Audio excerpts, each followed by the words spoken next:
Estamos de vuelta. Igual la pregunta se quedó ahí, presidente Duque.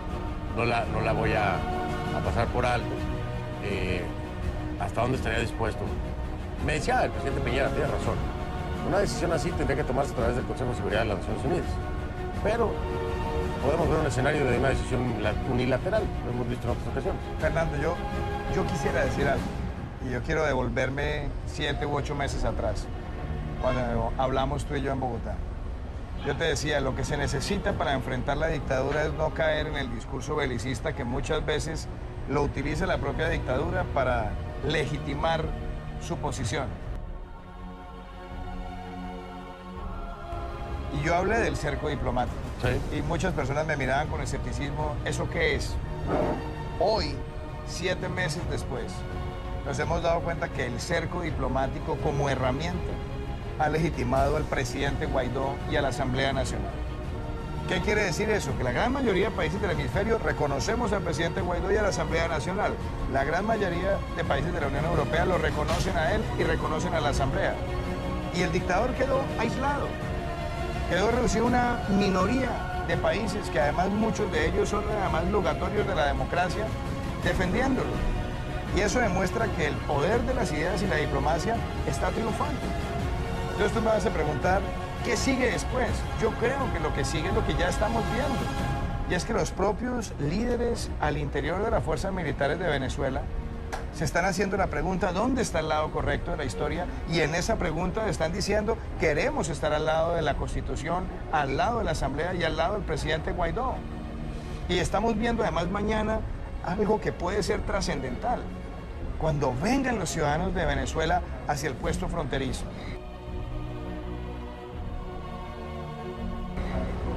Tranquilamente, pacíficamente, pero con el ímpetu de ayudar a sus hermanos. Si le digan a los militares, déjennos pasar, que queremos llevarle comida a los que se están muriendo de hambre. Esa sola invitación es para que los militares de Venezuela realmente se pongan la mano en el corazón y digan, yo no puedo obstaculizar la ayuda humanitaria para mis hermanos porque eso sería un crimen de lesa humanidad. Sigan. Y eso puede activar lo que es una reacción de un pueblo sin tener que acudir a ningún tipo de discurso belicista. Y yo creo que estamos ante un hecho de esa naturaleza.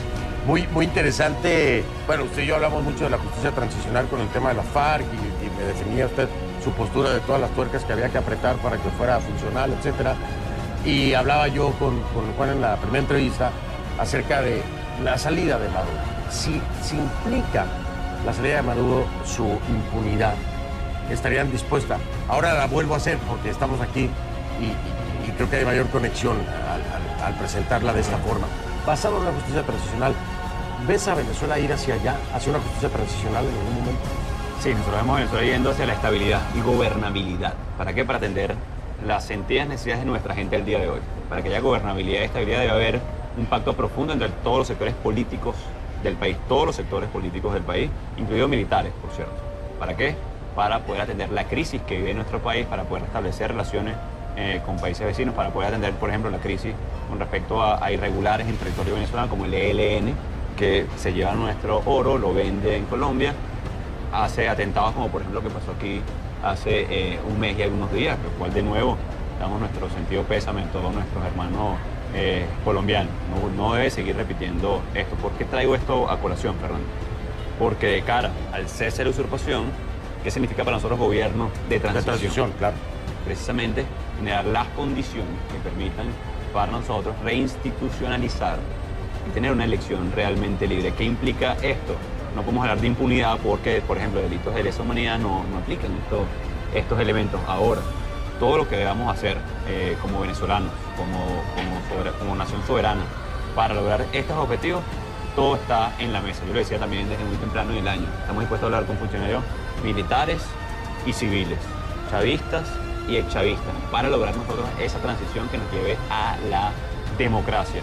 El caso Maduro, bueno, se evaluará en su momento. Ahora, hay muchos incluso países ofreciendo refugio, una salida a cada uno de estos personajes. Así poníamos al entorno, ¿no? Al entorno incluso. Claro. Poníamos el ejemplo, por ejemplo, de Hugo Carvajal, general y diputado. Que hizo titulares ayer por todos lados. Sin duda, a los generales. Así que creo que hay incluso un miedo en las Fuerzas Armadas que estemos dispuestos o no a perdonar. Creo que se han dado elementos muy claros, y no es un tema de perdón, por cierto, es un tema del rol incluso de todas estas personas de cara a la reconstrucción de Venezuela.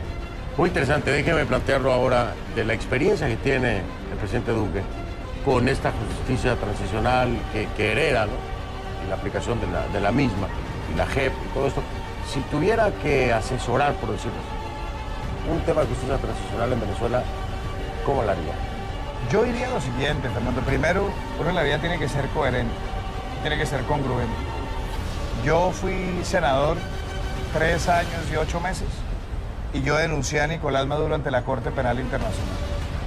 Me acompañaron con su firma 76 senadores de Colombia y más de 50 congresistas de Chile, con el apoyo del hoy senador Felipe Castro. Y lo hicimos porque la evidencia habla por sí sola. Después nos acompañó el secretario general Almagro con una denuncia profunda y detallada. Y hoy tenemos al presidente Piñera, al presidente Abdo, al presidente Macri, al presidente Vizcarra, al presidente Alvarado, al presidente Macron, el primer ministro Trudeau y por supuesto mi persona, denunciando a ese dictador ante la Corte Penal Internacional. ¿Qué espero yo? Que la justicia llegue, porque son crímenes de lesa humanidad. Yo espero que esa investigación se haga frente a Nicolás Maduro y espero que algún día se haga justicia. Esa es mi opinión. Pero yo respeto, por supuesto, las decisiones que el presidente de Venezuela deba tomar al interior de su país para generar esa transición institucional y la recuperación de la democracia. Ciertamente también lo dice él, los criminales de lesa humanidad no pueden beneficiarse de impunidad. Y esa es una decisión que la deberá tomar él con la Asamblea Nacional y con las instituciones de su país. Pero en lo que a mí respecta, yo debo ser coherente y congruente con lo que he hecho denunciando la dictadura ante la Corte Penal Internacional. Y lo mismo que a mí me impresiona cómo ves de claro desde la campaña hasta el día de hoy, presidente Duque, se lo tengo que decir porque haga de cuenta que lo estoy oyendo. Yo se lo dije, ¿se acuerda? No, usted me lo dijo. Usted me preguntó a mí, pero usted... yo se lo pregunté. Me lo dijo, Fernando me lo dijo, presidente Guaidó, me dijo, pero usted va a llegar a la presidencia y va a seguir con esa denuncia. Le dije, sí, voy a seguir, pero además voy a buscar el apoyo de otros jefes de Estado. Y me dijo, primero fue Macri, que yo ¿Sí? le pregunté primero, no, yo creo que Macri sería uno de los primeros. Pero ya lo ha hecho y no nada más Macri, son un montón. Claro, y se ha hecho con coherencia y con congruencia, porque es que lo que ha vivido Venezuela es un atropello sistemático, la ruina de las instituciones, la destrucción de la prensa libre. CNN fue sacado de circulación en territorio venezolano. Y aún así somos tendencia en este momento, reprimiendo por cierto. la prensa libre. Y voy a decir una cosa aún todavía más dramática. Las persecuciones que se han hecho a la oposición y a los opositores, la destrucción de todo el aparato institucional y a eso llevarlo a los crímenes sistemáticos que se han perpetrado en las calles de Venezuela. Por eso creo yo que se debe hacer justicia y por eso tuve la coherencia y la congruencia de denunciar al dictador ante la Corte Penal Internacional. Sí, y logró el acompañamiento.